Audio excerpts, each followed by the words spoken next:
যুদ্ধ শুরুর ২ বছরের কিছু বেশি সময় পর ২০২৪-এর আগস্টে রাশিয়ার কুর্স্ক অঞ্চলে চলমান সংঘাতের সবচেয়ে বড় সেনা অভিযান চালায় ইউক্রেন। এ সময় রাশিয়ার সীমান্তবর্তী এই অঞ্চলটির প্রায় ৪০০ কিলোমিটার জায়গার নিয়ন্ত্রণ চলে যায় ইউক্রেনীয় সেনাদের দখলে।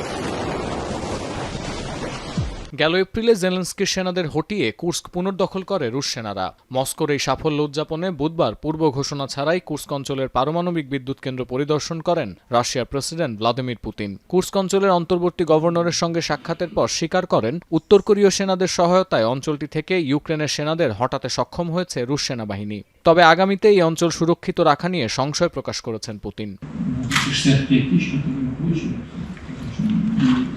Договорились когда-то о том, что они будут выплачиваться до освобождения границы.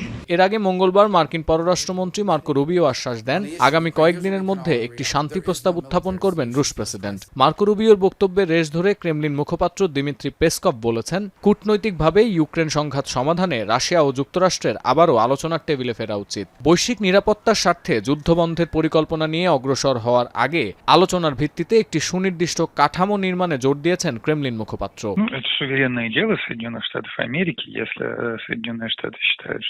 Ракетная опасность, то, конечно.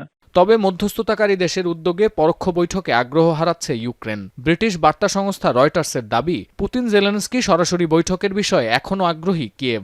বিশেষ করে তুরস্কে বৈঠকের আহ্বান জানিয়ে সেখানে সাধারণ প্রতিনিধি দল পাঠানোয় রুশ প্রেসিডেন্টের ওপর ক্ষুব্ধ হলেও জেলেনস্কি বিশ্বাস করেন, পুতিনের সঙ্গে মুখোমুখি আলোচনা ছাড়া ইউক্রেনে শান্তি ফেরানো কঠিন হবে। পাশাপাশি সামাজিক মাধ্যমে জেলেনস্কি আরও অভিযোগ করেন, পরোক্ষ বৈঠকের নামে যুদ্ধ প্রলম্বিত করে যাচ্ছেন রুশ প্রেসিডেন্ট।